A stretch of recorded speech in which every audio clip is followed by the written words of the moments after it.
Joining us now is Brockton Mayor Robert Sullivan. Mr. Mayor, good afternoon. Thank you so much for joining us. And as always, happy Friday, and thank you for having me on again this week. I truly appreciate it. Well, Mr. Mayor, I'm going to start off once again with something I've been talking to you about in the last couple of weeks. That's the news out of Washington. The shutdown lingers. What impact is this having on the city? Well, I do support what Governor Healy is talking about relative to the SNAP benefits, and if they go away, it is 100% on President Trump. So, Brockton is not a wealthy community. We're wealthy with people, not money. So, again, a lot of people benefit from federal funds and federal subsidies here in the city of Champions and throughout the Commonwealth. So, as of now, it's kind of a wait-and-see approach. I truly appreciate the efforts of Congressman Stephen Lynch, our congressman, and U.S. Senator Markey and Warren for advocating and doing the right thing. So, again, we are continuing to monitor it. I'm hoping that, some sensibility comes to a conclusion and Washington gets back on track. It needs to for America.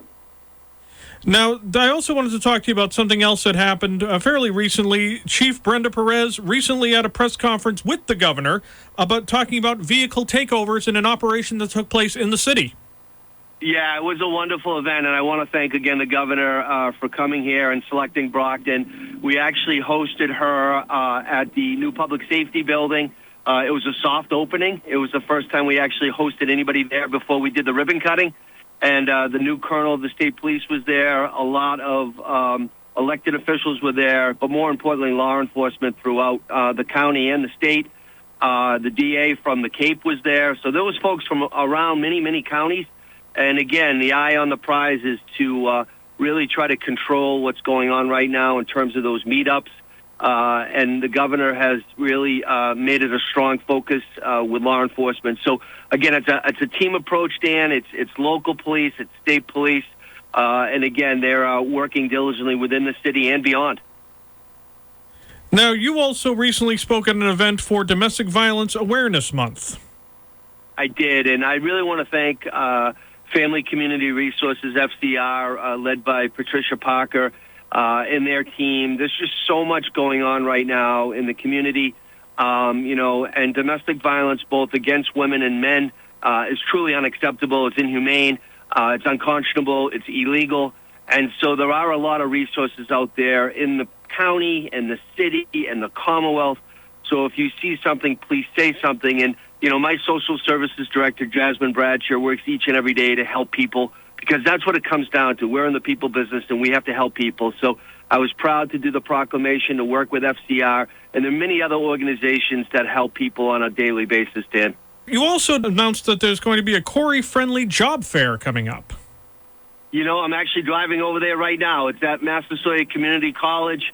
I'll be there with Plymouth County Sheriff Joel McDonald, District Attorney Tim Cruz. Jim Frazier is a sheriff's employee that works 3 days a week in City Hall here in Brockton. And so at the end of the day, as it goes back to trying to help people, we're trying to help people that have been recently released from incarceration, give them a second chance, give them an opportunity to get employment, make some money, get a sense of pride, and really, that's what it's about, Dan. So I want to thank President of Massasoit, Bill Mitchell, for hosting today. And it does start today at 12 o'clock, and it goes till 6 p.m. tonight. So if anybody is listening and would like to participate, it's a walk-in. You don't need to pre-register. And it's really a good thing to be done here in the City of Champions today. You also got an award from the Northeast Renewable Energy Coalition?